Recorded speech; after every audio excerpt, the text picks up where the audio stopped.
Odeio os indiferentes. Como Friedrich Bell, acredito que viver significa tomar partido. Não podem existir os apenas homens, estranhos à cidade. Quem verdadeiramente vive não pode deixar de ser cidadão e partidário. Indiferença é abolia, parasitismo, covardia, não é vida. Por isso odeio os indiferentes. A indiferença é o peso morto da história. É a bala de chumbo para o inovador, é a matéria inerte em que se afogam frequentemente os entusiasmos mais esplendorosos, é o fosso que circunda a velha cidade e a defende melhor do que as mais sólidas muralhas, melhor do que o peito dos seus guerreiros, porque engole nos seus solvedouros de lama os assaltantes, os dizima e desencoraja e às vezes, os leva a desistir de gesta heroica. A indiferença atua poderosamente na história. Atua passivamente, mas atua. É a fatalidade, e aquilo com que não se pode contar, é aquilo que confunde os programas, que destrói os planos mesmo os mais bem construídos, é a matéria bruta que se revolta contra a inteligência e a sufoca. O que acontece? O mal que se abate sobre todos, o possível bem que um ato heróico, de valor universal, pode gerar, não se fica a dever tanto à iniciativa dos poucos que atuam quanto à indiferença, ao absentismo dos outros que são muitos. O que acontece? Não acontece tanto porque alguns querem que aconteça quanto porque a massa dos homens abdica da sua vontade, deixa fazer, deixa enrolar os nós que, depois, só a espada pode desfazer, deixa promulgar leis que depois só a revolta fará anular, deixa subir ao poder homens que, depois, só uma sublevação poderá derrubar. A fatalidade, que parece dominar a história, não é mais do que a aparência ilusória desta indiferença, deste absentismo. Há fatos que amadurecem na sombra, porque poucas mãos, sem qualquer controle a vigiá-las, tecem a teia da vida coletiva, e a massa não sabe, porque não se preocupa com isso.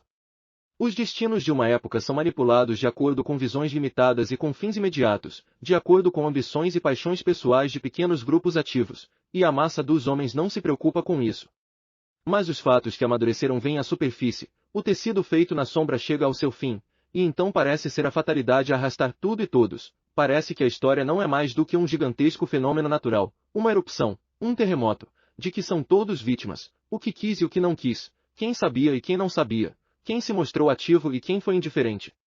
Estes então zangam-se, queriam eximir-se as consequências, quereriam que se visse que não deram o seu aval, que não são responsáveis.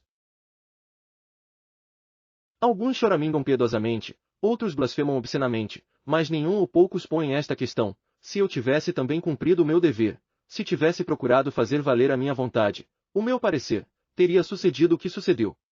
Mas nenhum ou poucos atribuem à sua indiferença, ao seu ceticismo, ao fato de não ter dado o seu braço e a sua atividade àqueles grupos de cidadãos que, precisamente para evitarem esse mal, combatiam, com o propósito de procurar o tal bem que pretendiam.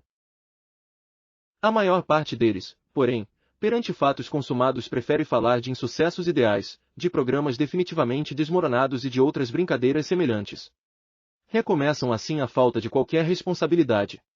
E não por não verem claramente as coisas, e por vezes, não serem capazes de perspectivar excelentes soluções para os problemas mais urgentes, ou para aqueles que, embora requerendo uma ampla preparação e tempo, são todavia igualmente urgentes.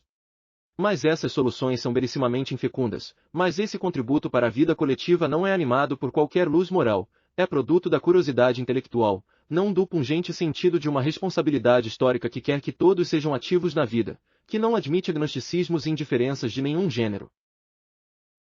Odeio os indiferentes também, porque me provocam tédio as suas lamúrias de eternos inocentes. Peço contas a todos eles pela maneira como cumpriram a tarefa que a vida lhes impôs e impõe cotidianamente, do que fizeram e sobretudo do que não fizeram. E sinto que posso ser inexorável, que não devo desperdiçar a minha compaixão, que não posso repartir com eles as minhas lágrimas. Sou militante, estou vivo, sinto nas consciências viris dos que estão comigo pulsar a atividade da cidade futura que estamos a construir. Nessa cidade, a cadeia social não pesará sobre um número reduzido, qualquer coisa que aconteça nela não será devido ao acaso, à fatalidade, mas sim à inteligência dos cidadãos. Ninguém estará à janela a olhar enquanto um pequeno grupo se sacrifica, se imula no sacrifício.